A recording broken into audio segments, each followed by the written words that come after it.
So Democratic Senator Mike Bennett of Colorado is facing a challenge from a moderate Republican who says that Trump lost the election. Imagine that. But is there really such a thing as a moderate Republican? Let's talk about it in today's video.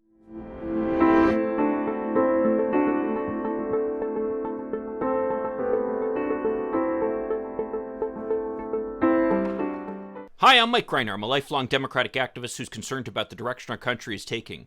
I'm also a lawyer and an academic, and I'm here to help you stand up to the BS of the MAGA crowd. So apparently the bar is set incredibly low to determine who is actually a moderate in the Republican Party, and it has to do with admitting the fact that Donald Trump did not win the last election. I mean, reality check here, not only did Donald Trump not win the last election, he lost by a lot.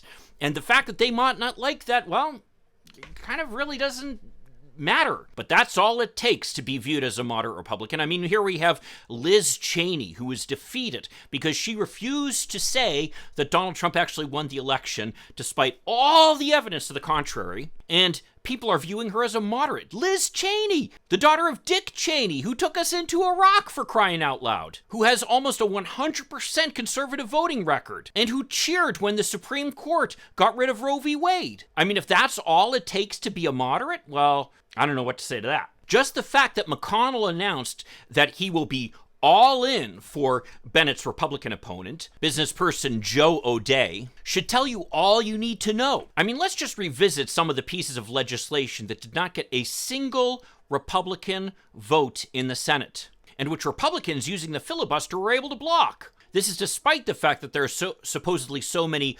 moderates on the Republican Party who support things like rebuilding our roads, for crying out loud, or helping veterans who were injured as a result of toxic burn pits when they were serving. But just remember these things that were blocked by unified Republican opposition. How about things like the Inflation Reduction Act that was recently passed with 50 Democratic votes and not a single Republican vote in favor? What does that include? Well, it includes the first actual effort that our country has taken legislatively in trying to address climate change. And now, for the first time, it appears that we actually are going to be able to make the climate change goals that have been set as a result of the Paris Climate Agreement.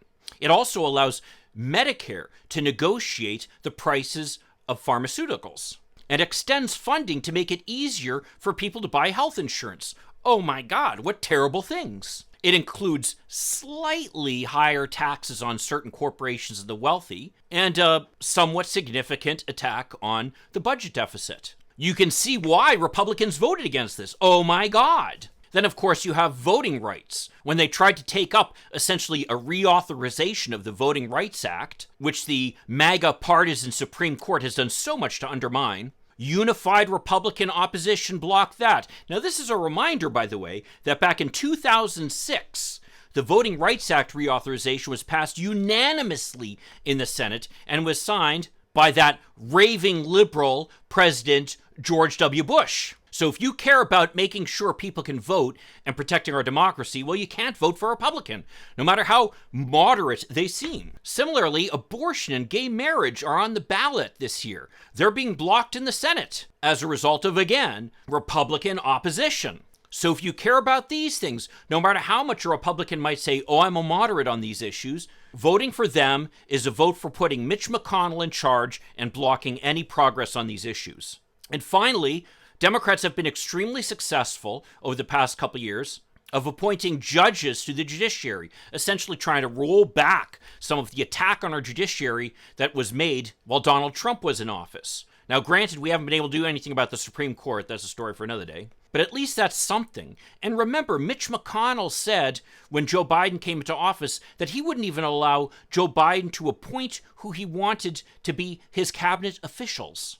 In other words, any appointments that the president wishes to make for his administration, which requires Senate consent, things where the Senate routinely just signs off on it, because of course the president should be allowed to build an administration which he or she prefers, McConnell has said he wouldn't allow that. So the bottom line, if you vote for any Republican, no matter how moderate they seem, because they say, hey, Joe Biden won the last election, this is the kind of extremism you're really supporting. Any effort to claim otherwise just flies in the face of the facts and what we've seen over the past decade.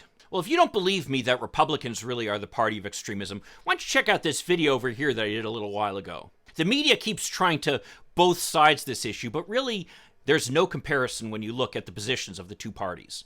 I'll see you then. In the meantime, let's hope for continued progress. Thank you.